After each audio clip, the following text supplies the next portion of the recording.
ఒక సముద్రంలో దొరికే బంగారం లాంటిది.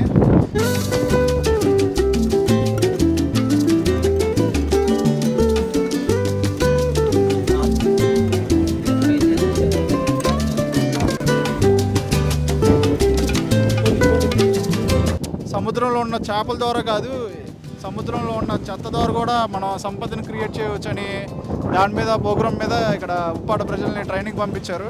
సో అక్కడ తెలుసుకున్నాం అసలు ఏంటి, ఎలా దీని మీద ఎలా వస్తుంది, ద్వారా ఏం తయారు చేస్తారు అనేది ట్రైనింగ్లో తెలుసుకున్నాం. ఈ కప్పా ఫైకస్ ద్వారా మన పెరుగు గట్టిదనానికి ఉపయోగపడుతుంది. ఇది ఒకటి. తర్వాత జెల్లీలో ఉపయోగపడుతుంది. నెక్స్ట్ ట్యాబ్లెట్స్, గొట్ట ట్యాబ్లెట్స్ పై లేయర్కు ఈ కప్పా ఫైకస్ ఉపయోగపడతాయి. అదేవిధంగా రసాయనాలు ఎరువుల కింద కూడా ఉపయోగపడతాయి. అలాగే ఫార్మాలోని రా మెటీరియల్కు ఈ కప్పా ఫైకస్ అని ఈ మెటీరియల్ ఎక్కువ వాడతారు. ఎక్కువ పెంచాలని పవన్ కళ్యాణ్ గారు ముందుగా ఆలోచించి మాకు దీని పట్ల అవగాహన కల్పించడానికి మమ్మల్ని ఉప్పటి నుంచి ఈ చెన్నై పంపించారు ఆయన. అందుకు పవన్ కళ్యాణ్ గారికి థ్యాంక్స్ చెప్పుకున్నాను. జై జనసేన.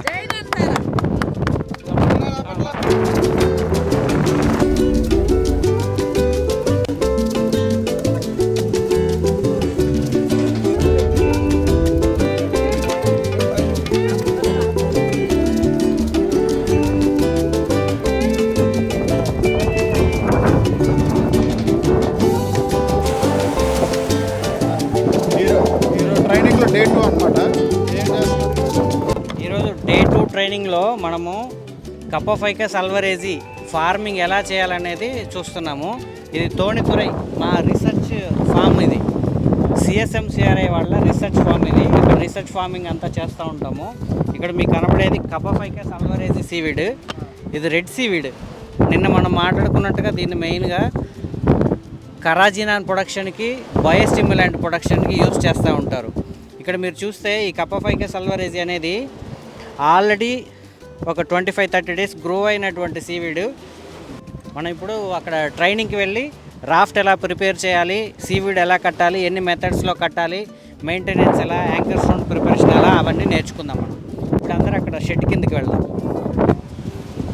ఇప్పుడు అక్కడ మీకు కనిపిస్తున్న షెడ్స్ స్టేట్ ఫిషరీస్ వాళ్ళు ఇక్కడ పనిచేసే మత్స్యకారులకి అక్కడ కూర్చొని ఈ వర్షం, ఎండాకాలం టైంలో సీవీడ్ ఫార్మింగ్ చేసుకోవడానికి ఏర్పాటు చేసినటువంటి షెల్టర్స్. షెడ్కి వెళ్దాము. అక్కడ సీవీడ్ ఫార్మింగ్ చేయడం ఎలా ఏంటనేది చూద్దాం. అందరు ఇక్కడికి రండమ్మా. హాయ్ అండి. ఈరోజు సెకండ్ డే మేము ట్రైనింగ్కి వచ్చాము. ఇక్కడ మాకు సీవీడ్ ఎలా కడుతున్నారు ఏంటనేది మా చేతులతో మాకే మొత్తం అంతా అన్నీ కట్టించడం నేర్చుకోవాలంటే తీసుకొచ్చాము. 45 రోజులు పెరిగినటువంటి కప్పా ఫైకస్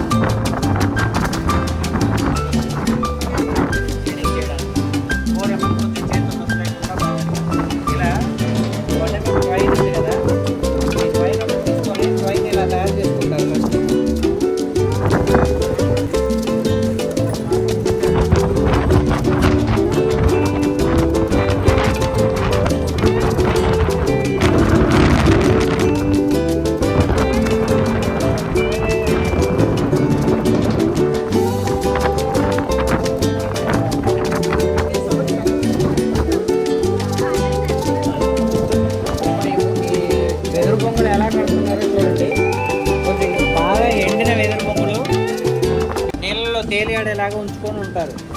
అది కట్టే విధానం ముందుగా చూసుకోండి.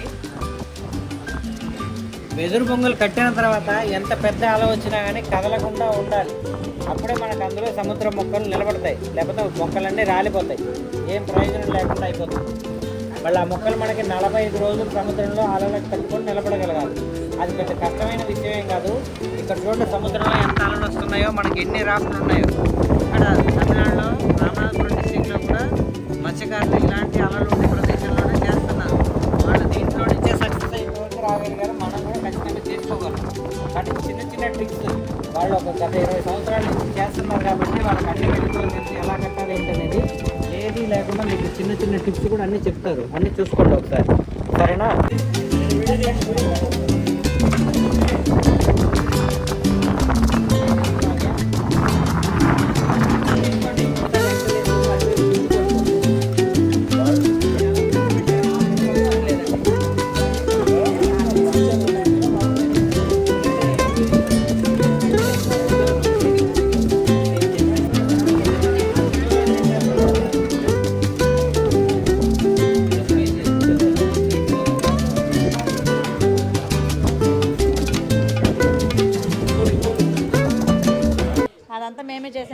చేతులతో మేమే తయారు చేసాము.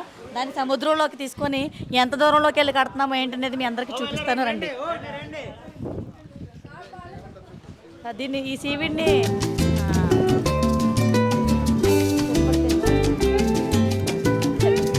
కప్ప ఫైగస్ ఎక్కువగా పండించే పంట ఇదే. తర్వాత ఎక్కువగా పండుతుంది. తర్వాత మనకి ప్రాఫిట్ కూడా బాగా వస్తుంది. ఎక్కువ శాతం రైతులు పండించే పంట ఇది. సో దీని గురించి మేము నేర్చుకున్నాం, దీన్నే కట్టడం కూడా నేర్చుకున్నాము. ఇప్పుడు మేము ఉప్పాడు వెళ్ళిన తర్వాత కూడా ఇప్పుడు వెళ్ళేటప్పుడు కూడా ఈ సీవీడ్ని తీసుకుని వెళ్తున్నామండి. మాతోటి తీసుకుని వెళ్ళి కొంతవరకు కొనుక్కొని పట్టుకుని వెళ్తున్నాము. అక్కడ మొట్టమొదటిగా మేము ట్రై చేసేది కూడా ఇదే. సో దీని మీదే మేము ట్రైనింగ్ తీసుకున్నాం కాబట్టి దీని నుంచి చేద్దామని మేము ఇలా రండి. మొత్తం వచ్చిన వాళ్ళందరూ కూడా ప్రతి ఒక్కళ్ళు కూడా దీన్ని నేర్చుకున్నారండి. మార్నింగ్ నుంచి సార్ మాకు ట్రైనింగ్ ఇచ్చారు. మార్నింగ్ నుంచి నేర్చుకున్నారు. ఇదంతా వచ్చిందండి మీకు అట్లా వచ్చింది చాలా వరకు అర్థమైపోయింది. ఇప్పుడు మనం ఉప్పాడు వెళ్ళిన తర్వాత మనం మీరు చేద్దాంగా. చేస్తాం. మీరు చెప్పండి ఆంటీ గారు. ఓకే చెప్పండి ఏం నేర్చుకున్నామా మార్నింగ్ నుండి కప్ప ఫైకస్ అనే ఒక సముద్రపు నాచుని ఏ విధంగా మనం నెట్లో కట్టాలి, ఏ విధంగా దాన్ని ముడిపెట్టాలి, తర్వాత ఈ ర్యాప్స్ ఏ విధంగా కట్టాలి, దానికి తాళ్ళతో గట్టిగా ర్యాప్స్ కదలకుండా ఎలా ముడివేయాలి, దాని గురించి సారు ట్రైనింగ్ ఇచ్చారు. పవన్ కళ్యాణ్ సార్ గారు ఇక్కడ పంపించారు కాబట్టి మేము చాలా ఉత్సాహంగా చాలా శ్రద్ధగా వర్క్ నేర్చుకోవడం జరిగింది. ఇదంతా వచ్చేసింది మనం తయారు చేయడం. కొద్దిగా తెలిసిందండి. మేము ఇంకా మనకు ఎక్స్పీరియన్స్ కావాలంటే మన ఏరియా వెళ్ళి తయారు చేస్తే అప్పుడు వస్తుంది. మనమే కదా కట్టాము. మనం కట్టామండి. మనం కట్టాము. ప్రతి తాడు కూడా ఎలా కట్టాలో చెప్పారు. అదేవిధంగా ర్యాప్ ఇప్పుడు మేము పూర్తిగా కట్టాం. దానికి నెట్ ఎలా కట్టాలి ఇవన్నీ కట్టి ఇప్పుడు సముద్రం లోపలికి పట్టుకెళ్ళి ఆ ర్యాప్కి ఎలా కట్టాలి అనేది లోన స్టోన్ ఉంటుంది. ఆ స్టోన్ యాంకర్ కట్టాలి.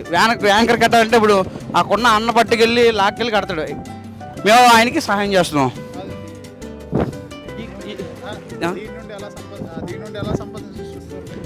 ఈ కప్ప ఫైకస్ ద్వారా మన పెరుగు గట్టిదనానికి ఉపయోగపడుతుంది. ఇది ఒకటి. తర్వాత జెల్లీలో ఉపయోగపడుతుంది. నెక్స్ట్ ట్యాబ్లెట్స్ గొట్ట ట్యాబ్లెట్స్ పై లేయర్కు ఈ కప్ప ఫైకస్ ఉపయోగపడుతాయి. అదేవిధంగా రసాయనాలు ఎరువుల కింద కూడా ఉపయోగపడతాయి. అలాగే ఫార్మాలోని రా మెటీరియల్కు ఈ కప్ప ఫైకస్ అనే ఈ మెటీరియల్ ఎక్కువ వాడతారు. కప్ప ఫైకస్ 1996లో ఒక 2 అంగుళాల మొక్కను తీసుకొచ్చారు ఈ కప్ప ఫైకస్ని ఇక్కడ ఈ తమిళనాడుకి. ఈనాడు ఇది సుమారు ఒక 100 టన్నులు 200 టన్నులు ఉత్పత్తికి వచ్చింది ఈ స్థాయికి. ఇది ఇక్కడ సుమారు ఒక 1500 మంది దీనిపైన ఆధారపడి ఉంటున్నారు. ఇక్కడ మత్స్యకారులు ఎవరో ఫిషింగ్కి వెళ్ళరు. ఈ కప్ప ఫైకస్ ఈ సముద్రం నాచు ఉత్పత్తికి ఎక్కువ మంది ఇక్కడ తోడ్పడతారు. వేటలకు అనేది ఎవరు వెళ్ళరు, ఎక్కువ దీని మీద ఆధారపడతారు. ఇక్కడ తమిళనాడు గవర్నమెంట్ 50% రాయితీ ఇస్తుంది. మన పవన్ కళ్యాణ్ గారు, మన కలెక్టర్ గారు, మన కూటమి 100% రాయితీ ఇస్తారని మనకు చెప్పారు. ఇక్కడున్న ట్రైనర్స్ కూడా వాళ్ళు ఫోన్ చేసి చెప్పారు, మీరు ట్రైన్ ఇవ్వండి మిగిలినవన్నీ మేము చూసుకుంటాం అని వీళ్ళు ఎంతో చెప్పారు. ఈ ఇబ్బందులు లేకుండా ట్రైన్ అయిన ప్రతి ఒక్కరికి గవర్నమెంట్ సహాయం చేస్తుందని ఇక్కడున్న సతీష్ కుమార్ గారు చెప్పారు. అలాగే మన FDO గారు కూడా మనకు చెప్పారు. మనకు ఆర్థికంగా కూటమి ప్రభుత్వం ఎంతో సహాయపడుతుంది. ఇక్కడ నుంచి మేము ఉప్పాడు వెళ్ళాక ఇది మన ఉప్పాడులో ఒక 4 రోజుల తర్వాత ఇది ఖచ్చితంగా చూస్తాం. వీటిని అక్కడ ఉన్న ట్రాప్స్లో పండిస్తారనమాట. సో మనం అక్కడికి వెళ్ళి చూద్దాం లోపల ఎలా ఉంది.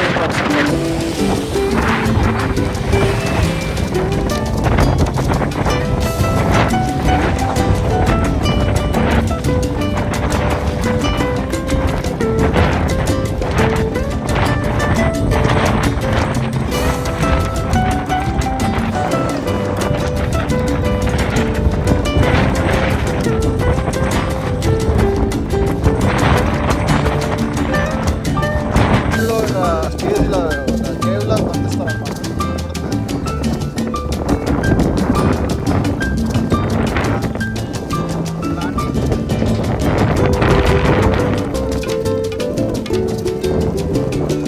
ఇప్పుడు మనం ఇదే లోపల తీసాం కదా సీవీడ్ కాదు ఇది డ్రై చేసి అమ్మితే కనుక మనకి పర్ కేజీకి 80 రూపీస్ ఇస్తారంట. 80 రూపీస్ పర్ కేజీ.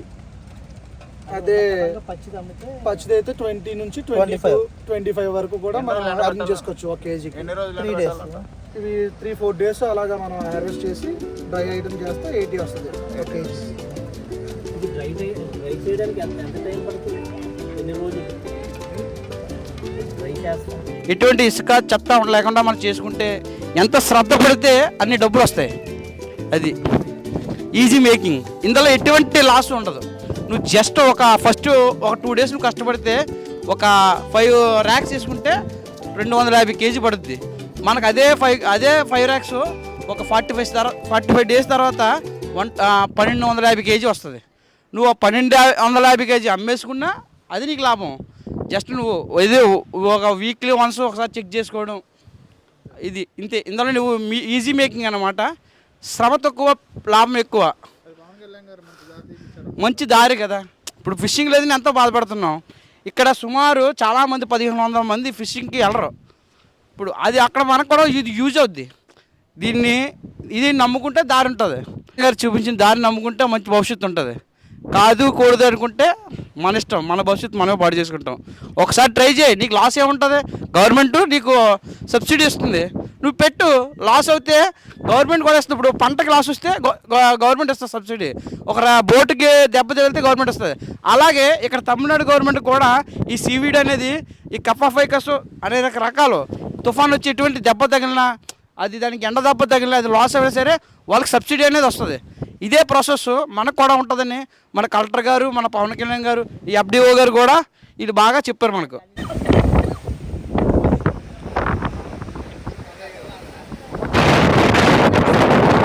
నేను ఉప్పాడ నుంచి వచ్చాము, 30 మంది అండి. నిన్నటి రోజున మేము మండపంలో CMFRA సెంటర్లో ట్రైనింగ్ తీసుకున్నామండి. చూసాం, నిన్నటి వరకు ఇవన్నీ చూపించారు. వేళ ఉదయం ట్రైనింగ్ ఇచ్చారండి. వేళ ఉదయం కప్పాఫైకస్ అనే ఒక అదే షీట్ మీద, సముద్రపు నాచు మొక్కల మీద మాకు ట్రైనింగ్ పూర్తి అయిందండి. అది ఏ విధంగా ర్యాంప్స్ కట్టాలో, దాన్ని ఎన్ని మీటర్లు ర్యాంప్స్ తీసుకోవాలో, తర్వాత 4 వైపులు తాళి ఏ విధంగా గట్టిగా బిగించాలో, తర్వాత అందులో షీట్స్ని ఎలా నాటాలో అది ఉదయం ట్రైనింగ్ ఇవ్వడం జరిగిందండి. మొదటగా కప్పాఫైకస్ అని ఉదయాన్నే ఒక జాతి మీద మాకు ట్రైనింగ్ ఇచ్చారండి. అది కంప్లీట్ చేసాము. సాయంత్రం ఇప్పుడు గ్రాస్లేరియా అనే షీట్ మీద ట్రైనింగ్ ఇవ్వడం జరిగిందండి. ఇది 2 రకాలుగా మనం నాటుకోవచ్చండి. ఒకటి ఈ నెట్లోనండి, రెండవది థ్రెడ్లో నాటుకోవాలండి. ఇది మాత్రం మాకు జెల్లీలో కానీ ఐస్ క్రీమ్స్లో కానీ ఎక్కువగా వాడతారండి.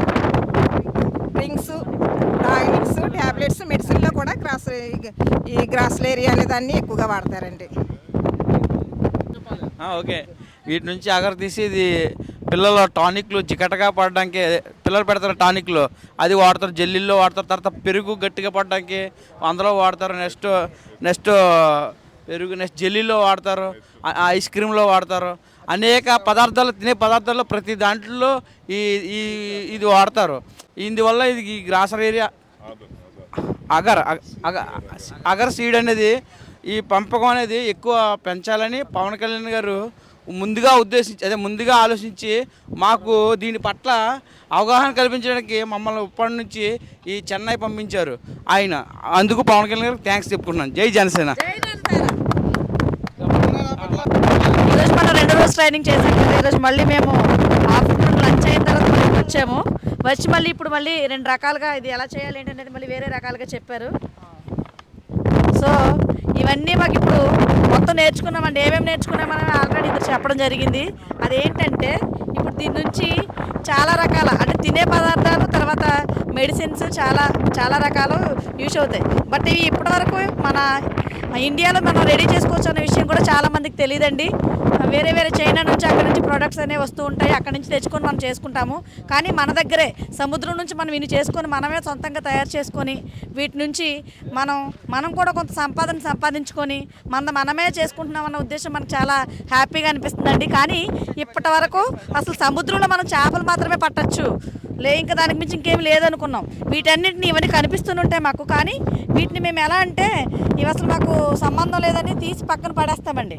కానీ అలా కాకుండా వీటి నుంచి కూడా మనం చాలా సంపదను సృష్టించుకోవచ్చు, చాలా డబ్బులు సంపాదించుకోవచ్చు. ఎందుకంటే ఇప్పుడు ప్రజెంట్ సిచ్యువేషన్ ఏంటంటే మా పిఠాపురం నియోజకవర్గంలో ఉప్పాడ నుంచి మేము మనం చేసిన ఆ ధర్నాకి కానీ ఏంటంటే మాకెవరికి వ్యాట్ సరిగా లేకపోవటం, చేపలు లేకపోవటం, మత్స్యకారులందరికీ తినడానికి తిండి లేకుండా ఉన్న పరిస్థితి అన్నమాట.